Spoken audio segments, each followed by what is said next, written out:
Hello everyone, welcome to our channel. ఈరోజు మా పిల్లలైతే చికెన్ పకోడా చేయమని అడిగారండి. నేను వాళ్ళ కోసం చికెన్ పకోడీ అయితే చేద్దామని ప్రిపేర్ అయ్యాను. దానికోసం అయితే మనకి కావాల్సినది స్కిన్లెస్ చికెన్ తీసుకున్నానండి. అందులో కొంచెం కారం పొడి, తగినంత కారం వేసుకోవాలి, తగినంత ఉప్పు వేసుకోవాలండి. కొంచెం కారం, కొంచెం ఉప్పు, కొంచెం మనకి ధనియా పౌడర్ ఉంటుంది కదా, ధనియా పౌడర్ లేకుంటే గరం మసాలా అండ్ ధనియా పౌడర్ వేసుకోవాలండి.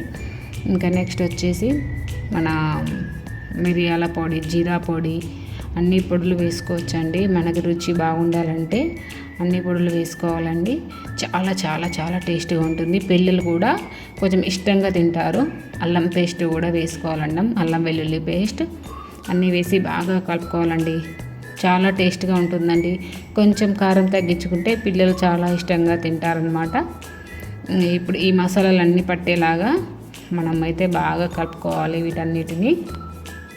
వీటన్నిటిని బాగా కలుపుకున్నాక చూడండి నేను ఎలా కలుపుతున్నానో, అలా బాగా మసాలా అంతా పట్టేలాగా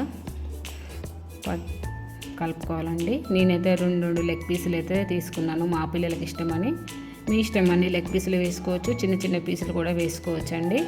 ఇంకా మనం ఎలా తినే అలా అవైలబుల్గా ఉంటే ఎలా చేసుకోవచ్చండి. అందులో కొంచెం కార్న్ఫ్లోర్ వేయండి. కార్న్ఫ్లోర్ అవైలబుల్గా లేని వాళ్ళు రైస్ ఫ్లోర్ కూడా వేయచ్చు, చాలా టేస్ట్గా ఉంటుంది. నేనైతే కొద్దిగా అయితే కార్న్ఫ్లోర్ వేసానండి. బాగా కలుపుకోవాలండి. ఇలాగా బాగా అన్నీ కలిసేలాగా కలుపుకోవాలి. ఒక ఎగ్ వేసానండి, అందులో చూపించడం మర్చిపోయానండి. ఒక ఎగ్ కూడా వేసాను. చూడండి కలుపుతున్నారు మా వారైతే. అవన్నీ బాగా కలిపాక కూడా కొంచెం థిక్గా అనిపించింది. నేనైతే ఇంకొంచెం కార్న్ఫ్లోర్ అయితే కలిపాను. మళ్ళీ నెక్స్ట్ టైం చూడండి కొద్దిగా లైట్గా జస్ట్ కొంచెం తీసుకొని కార్న్ఫ్లోర్ వేసి చూడండి కార్న్ఫ్లోర్ అయితే కలిపాను అనమాట. బాగా ఇలా కలుపుకోవాలి, బాగా అన్నీ కలిసేలాగా.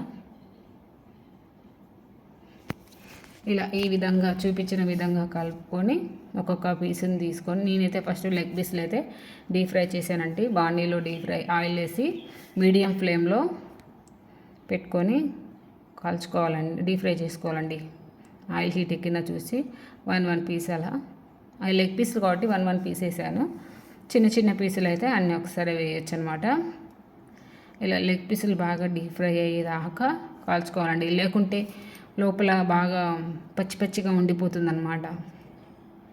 ఇలా మనకి ఇలా బ్రౌనిష్ కలర్ వచ్చేలాగా బాగా కాల్చుకోవాలండి.